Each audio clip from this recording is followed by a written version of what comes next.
you worked with Erik before. What do you think is going through his head at this moment? It's a big moment. It's a very big moment. And I was part of a documentary about him and talked to him in connection with that. And also about, his future plans or, what he could do to further his plight, or to make it so he potentially get out. I think, I think that he and his brother both took some good advice from their lawyers, including Mark Garagos, and that is they were contrite.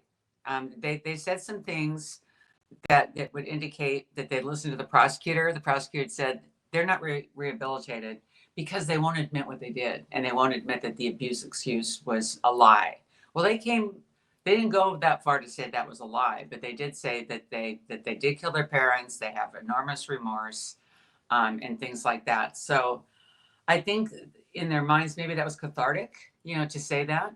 And I think they're thrilled. They have to be after being in prison for decades. The crimes were back in '89. I mean, think about that. They have to be elated because the parole board's already gone through 2 risk assessments with them. One was a low risk assessment. The second one was moderate. The prosecutor asked for the second one. They already know the facts of the case. They already were asked by the governor to do an assessment. And there's a hearing on that June 13th. So I think elated would be the right word.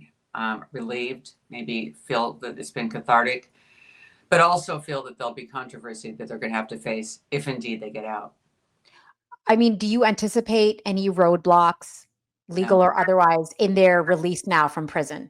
I don't, because it's up to the parole board. And keep in mind, like Leslie Van Houten, one of the Manson girls, she was paroled.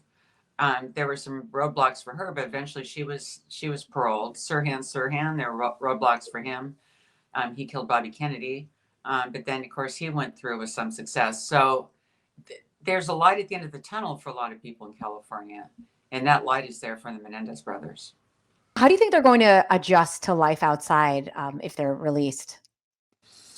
After that, I don't know if you saw the show Monsters on Netflix, but I didn't. It was pretty compelling. I mean, Monsters related to the boys, but it also related potentially to the parents. Like, who are the monsters was kind of the message. They tried to kind of show both sides.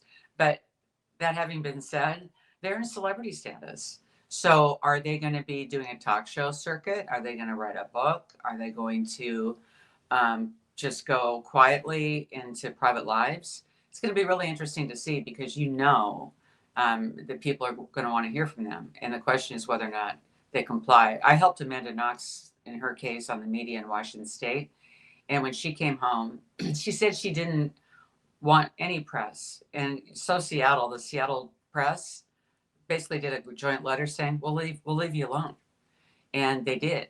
And she started working with Innocence Projects. She wrote a book. She did some things that were very constructive for those that have been wrongfully convicted or accused. And maybe they go that way. I'm not saying they were wrongfully convicted, but maybe they go a way that's constructive. In light of what they've been through, they did do some constructive things in prison. But again, they could be just, overnight, over decades, celebrities. Do you think they're going to stick together, or do you think they're just going to live separate lives? Oh, I think they'll stick together. They were separated for a long time in the prisons, a long time. And that's a really compelling scene in the Netflix piece when they're separated and they're in adjoining vans going down the street. And then the one goes to the left and one goes to the right. And they didn't see each other again for a very long time. I think they're very close. And I think that they will stick together. It seems to me, I mean, they've been through a lot together. They were always close. And my belief is they'll stick together when they get out.